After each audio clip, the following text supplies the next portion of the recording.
Hey guys, thanks for joining the channel. So this is a quick one here for you. I get a lot of questions on these kids ATVs. I have a couple of videos out. One on an Outlaw 110 here, which was a previous one. We've had two of these, and then I have another video out on YFZ 50. And those videos just seem to be super popular, and you guys always have a lot of questions on them. So I figured I'm doing the maintenance on it now. I figured let me make a quick, short little video. I'm not going to go step by step, but I'll kind of give you the things you need to know about the maintenance on this machine, which is super easy. Obviously, you want to make sure you have a clean air filter. The air filter is under the seat. I'm not going to get into that. If you guys don't know how to clean an air filter, you probably shouldn't change your own fluids or adjust your chain. Cleaning the air filter is the easiest thing to do. So obviously, make sure you have a clean air filter. What I'm doing right now is changing the fluids, both the transmission and the oil. There's two separate fluids in here. I'll show you what you need to change that, and then adjust the chain. So I've adjusted the chain already, but I'll show you how you do it. Super simple. So you're going to need a 17 millimeter and a 14 millimeter socket and wrench. So first step is you're going to loosen 1, 2, and down the bottom 3, 4. 17 millimeter bolts. Okay, so loosen those up.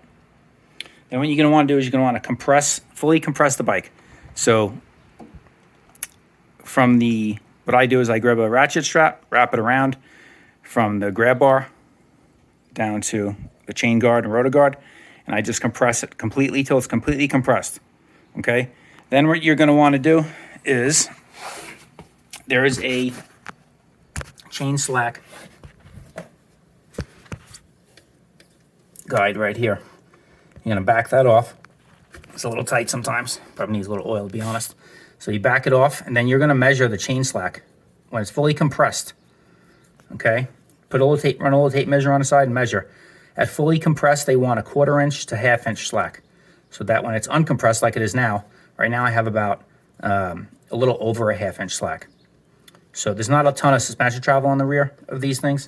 And you want to check them at fully compressed because that's when the tightest the chain will be. So at full compression, if you have a 1/4 inch to a 1/2 inch slack, that's what the book recommends. So what I do is I've adjusted them plenty of times. I know that at full compression, if I got a 1/4 inch slack or so, at zero compression, I'm a tad over a 1/2 inch. So I just do it that way now, just knowing because I've done it so many times. I'll just pull the chain guide back, measure the slack. You want a little over, like maybe I would say 5/8 inch slack with no compression. When it's compressed, that'll fall between the 1/4 inch and 1/2 inch chain slack. And the way to adjust that is once you have those 4 17 millimeter bolts backed off, you're going to adjust right here. So these are both 14 millimeter. Put a 14 millimeter wrench on the back one, and then a 14 millimeter wrench or a socket on the front one. Back the front one off, and then you just turn this one in tighter till it pulls your chain guide in, and that'll tighten the chain a little bit. You don't need much. One turn is quite a bit. Takes quite a bit of slack out. So just do like a 1/4 turn at a time. Measure 1/4 turn, measure till you got it where you want it. And then just tighten this one back up, tighten these two up against each other, tighten your 4 17 millimeters up, and you're done. That's it. Other than that, with the chain, what I do is I just clean it every time I wash it and then re-lube it. And I use chain wax, not the chain lube, because it's less messy and it doesn't fling off. It doesn't attract as much dirt. Especially on this machine where I don't really lube the chain or wash it as often as I do my Raptor, because my kid rides it. He doesn't ride it as much as I ride my Raptor, and he'll take it out for 15 20 minutes at a time in the backyard, and I'm not gonna lube the chain every time, and regular chain lube makes a mess. So I just put the chain wax on there. It stays good. I clean it off, give it the chain a good cleaning every time I wash it, and then re-wax the chain. So, and I don't ever have any excessive chain wear. This is the second Outlaw 110 we've owned. So now for the fluid changes, I'm going to get underneath the machine here, but I'll show you. So your dipstick, obviously, if you have one of these, dipstick goes here. You're going to pull that out. And then this little cap right here, which maybe you don't know, that is the fill and check for the transmission fluid. So just take that out. Okay, set them aside, clean them off. There's O-rings on them, make sure you don't lose them. And then underneath the unit, obviously you're gonna need a catch drain pan. I've already drained all the fluids. I just have to fill them back up now. So this one right here, there's a bunch of bolts under here. This one right here is the lowest point for your transmission. That's where you're gonna drain the fluid for the tranny. Okay, it's 17 millimeter. Everything under here is 17 millimeter. So really, for everything I'm doing here today, it's a 17 and a 14. So 17 pretty much does everything. And then you're gonna need a 17 millimeter for this one here, which is, that's what's gonna come out when you drain your engine oil, okay? That goes in that way. Make sure you don't put the filter in upside down. When I say filter, I mean that little screen. That's it. There's no oil filter on these, okay? When you pull this out, sometimes the little screen will get stuck up in there. Just, wiggle it with your pinky. It'll fall out into your hand.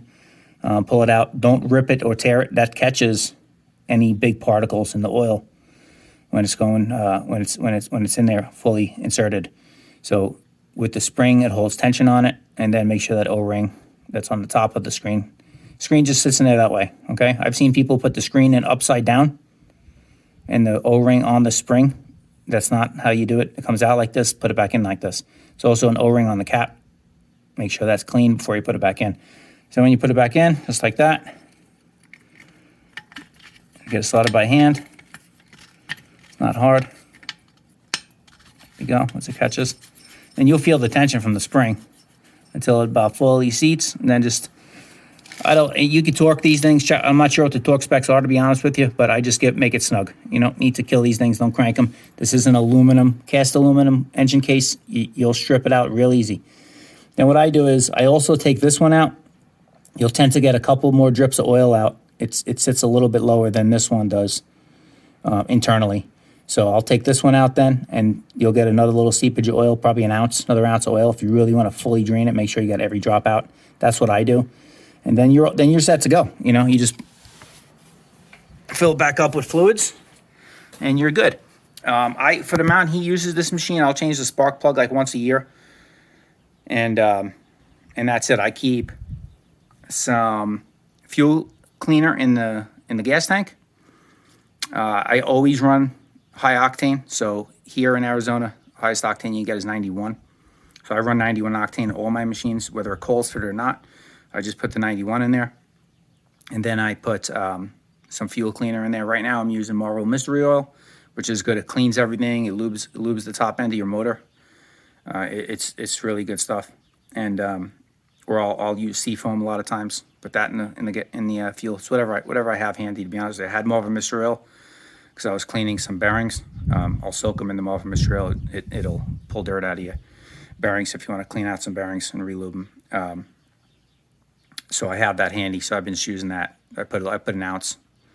I think it's 1.5 ounces or 2 ounces per 5 gallons of gas. And that helps keep your fuel system clean and your top end lubricated. It's good stuff. So that's it as far as maintenance. I'll show you the fluids I use. What Polaris calls for is a 1050 engine oil and their proprietary AGL fluid for the trans.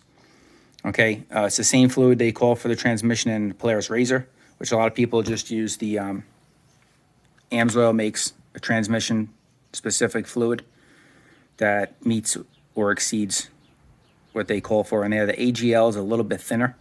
I use the AMSOIL fluid, so I'll show you what I use for it here. So this is what I use. Motor oil. For the engine, you can use about a quart. It's like 0.98 quarts. So I just put 9/10 of a quart in it. I check it with the dipstick. When you check the oil in these machines, you screw the dipstick all the way in. Not like on a Yamaha where you just lay the dipstick in and then pull it out and check it. You have to screw the dipstick all the way in to check the oil and then unscrew it and check the level. And then I'll just top it off as needed till it's at the top hash tag, but you're only going to need hash marks, I should say. But you're only going to need a quart to change the engine oil. For the transmission, it's about 1/3 of a quart, actually, but a little less. So this will last you, if you buy 1 quart of this, it'll last you a few changes. You don't need to change the transmission fluid as often as the engine oil. Engine oil is more important. I change the engine oil twice a year, and then the transmission once a year. So this is a newer machine. This is the first time transmission fluid's getting changed, and the second time the oil's getting changed. And it's not even a year old yet. I'm just doing it because I have the oil. But if you do it twice a year, it depends on how much your kid uses it, obviously. But the amount my son uses the quad, twice a year oil change, and once a year on the transmission is more than enough. You're going to need a little pump or a really tiny funnel for the transmission. Obviously, for the motor oil, regular funnel will work fine. You can use this here, regular funnel. This has got a really skinny tip on it. It does fit in there, so I'll use that. But what I like to do is just stick this in the transmission fluid bottle and pump it in, because this way you can see if it's about to overflow. But sometimes with the funnel, you fill up the funnel and it runs in, then it starts overflowing and the funnel's still full of fluid, and all that is going to just keep flowing out. So I use the pump for the transmission. I'll use that for the engine because I know how much I'm putting in. And that's pretty much it. So other than that, this has been a really good machine. I mentioned this is the second one, and the reason for that is I like to waste money. No, but seriously, we had one, and my son, that was back when my son was on the YFZ 50. He wasn't quite big enough stature, because this is a bigger machine. This 110, which is the same really machine as the old Outlaw 90. It's the same size, same chassis. They just changed the head and they had fuel injection for the 110. So they're a little bigger machines than your other 90cc machines like the KFXs and stuff like that. They're a little bit of a smaller chassis, and he quite honestly was straddling this thing and feet barely touching the pegs. So I kept him on his 50, even though he was really out riding the 50 and he needed a bigger engine. I kept him on that for a while because I didn't want the bike to be too big for him. You want them to be able to control the ATV, not the ATV control them. It's thinking safety all the time, especially when it comes to your kids. So my daughter at the time was on when she was on this, and we had the first one, she was just outgrew it, and my son wasn't ready for it yet, and he still had the 50, so I wasn't going to have 3 ATVs. So I sold the 110. Quite honestly, I got only a couple $100 less than I paid for it. The resale on these things are ridiculous, because sometimes there's times where you just can't find them, and people always want to buy these things for their kids. They outgrow them and what have you, so it's pretty easy to get your money back on these. So I sold it, the first one. Then we moved my daughter up to a 250, and now she's on the Raptor 350. And my son still wasn't big enough for it yet, so he was on the 50 a while longer. Then it just got to the point, we were going on some rides. He was getting stuck real easy on the 50. He went through a pretty hefty growth spurt. And so I sold the YFZ 50 for more than I bought it for. So when I bought it for, it wasn't really maintained well. If you guys haven't, you can check that video out. And then I sold it for a couple $100 more than I bought it. And then we just bought another 110, and he'll have this for a long time, because he's only 6. So before he moved, the next machine he's going to ride probably, after this will hopefully be the Raptor 350 that we have. My plan is to keep that one, and because it's a really good, easy machine to learn how to ride a clutch on. But so he'll be on this for a long time. He's only 6 years old, and he does great on this. I've had him out, just him and I in the desert out here by where we live, and then he's been, he goes in the backyard. We have a 1.25 acre property, so he'll go in the backyard and just do some laps once in a while, just if he feels like it, hop on it while I'm in the garage, and he'll go back there and rip a little bit. So it's been a good machine. No complaints with it. I get a lot of questions about that too. Is it a quality machine? Is there any issues with it? I haven't had any issues with the 2 we've had. I did have issues with the Outlaw 90 we had prior to the 110s when my daughter was really young. That was just simply the carburetor on those things. They just get gummed up real easy. So I was constantly having, carburetor issues with it running correctly. But with these new ones with the fuel injection, they run great. Keep fuel injection cleaner in there, or some type of fuel system cleaner in the gas tank, and keeps everything clean and lubed up. And you shouldn't have any issues if you maintain it, change the oil, keep the chain adjusted. I know adults like to get on these things and, rip around, beat the hell out of them. These are really not meant for an adult of large stature to ride. You're just destroying everything on this is smaller. The front end, for example, is one A-arm. You don't have two dual A-arms. So you put your fat ass adult on there, and that one joint is getting a lot of wear and tear. A 200-pound adult sitting on this thing, and not to mention the belt on these things are like this thin. They're super tiny, so that's putting a lot of stress on the belt, the clutches, and everything else. It's just stay off it. Let your kids ride it. You want to have fun? Get yourself, your own quad, or a quad that's fits your body. Leave this thing alone for your kids, because you're just beating on it and just a lot of extra wear and tear on them. But other than that, if you maintain them, like I said, don't abuse them. Like I just talked about, they'll last you. I'm not a huge fan of Polaris and some of their products, but these Outlaw 110s aren't even made by Polaris. Actually, they have a Polaris name on them. They're made overseas, but they're great machines, and it'll last you. So maintain them. Hope these little tips and tricks help somebody out. You guys ask a lot of questions about these machines, so I figured I'd throw a quick video up. But thanks for tuning into the channel. Stay tuned for the next video. If you haven't, smash that subscribe button, do it, and share the videos with your friends. I appreciate the support. We're almost at 2,000 subscribers, so let's keep it going. We'll see you guys on the next one, and ride safe.